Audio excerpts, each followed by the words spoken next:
Fala aí galera, beleza? Continuação da aula de derivadas, né? Tínhamos parado na terceira regrinha, que é a regra do tombo. Então vamos continuar, ó. Regra 4, derivada da soma. O que ele fala aqui, ó? Ele fala que se você tem uma função somando com outra, e você quiser calcular essa derivada da soma das duas, é igual a derivada de cada uma separada. Ah, o que é isso?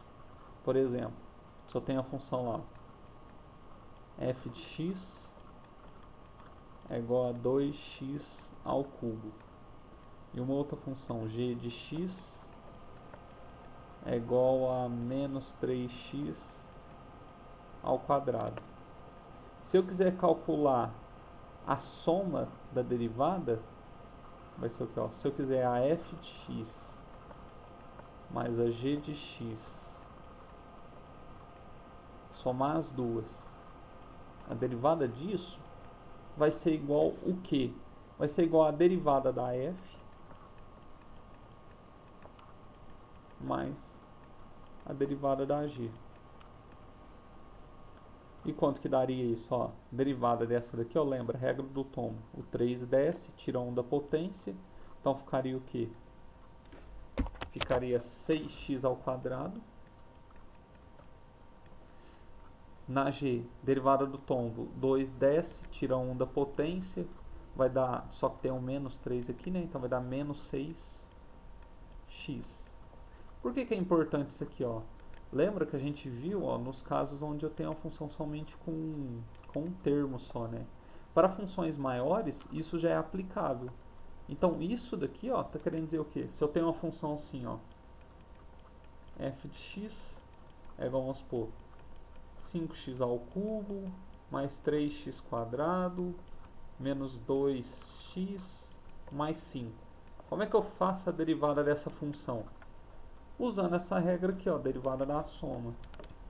Então, para calcular essa derivada, ó, que seria a minha f' de x, basta eu fazer o quê? Calcular a derivada de cada um desses aqui, ó, separado. Então, como é que ficaria a derivada dessa função aqui, ó?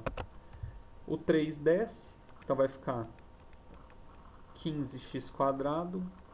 O 2 aqui desce, vai dar mais 6x. Lembra que a potência é como se fosse 1, né? Então, o 1 desce aqui, né? Ou você pode considerar aquela segunda regra, né? Porque isso aqui é como se fosse uma função linear, né? Vai dar quanto ali? Menos 2. E isso aqui é uma constante, dá zero, não precisa colocar. Então, a derivada dessa função aqui é quanto? 15x quadrado mais 6x menos 2. Tranquilo? Então, é só lembrar isso daqui, ó. A derivação da soma é você fazer o quê? Quando eu tenho uma função com termos somando ou subtraindo, eu posso resolver cada um deles separado, certo? Calculo a derivada de cada um deles e me dá a resposta. Agora vamos ver a regra 5. O que está querendo dizer a regra 5? Ela fala assim, ó, se eu tenho uma constante multiplicando uma função, certo? Essa derivada vai ser igual ao quê? A constante vezes a derivada da sua função. Ela é parecida um pouco com a regra 2. Não, lembra um pouco a regra 3. Utiliza ela. Mas o que isso quer dizer? Um exemplo, eu tenho uma função f de x é igual, qual que seria a minha função f de x? 2 vezes x quadrado. Essa daqui, ó, se a gente for usar aquela regra, como é que faz? Ó? O 2 é constante, né? E lá pela regra eu falo que, ó, em vez de eu calcular a derivada do a e do f de x, eu só faço a derivada do f de x, ó. E o a, que é a constante, fica multiplicando. Então, como ficaria? Ó? Ficaria 2 vezes a derivada disso daqui. Quanto que é da derivada disso? 2x, porque aqui, ó, tiraria 1, né? Aí ficaria 1 ali. E resolvendo isso aqui vai dar quanto? 4x. Bem dizer, é a mesma coisa, entendeu? Não tem muito segredo. Então, em si, o que você tem que saber?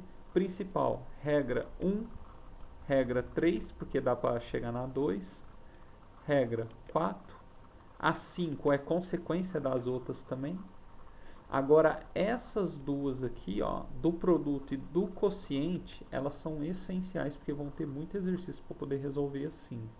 Então, nelas a gente tem que focar, certo?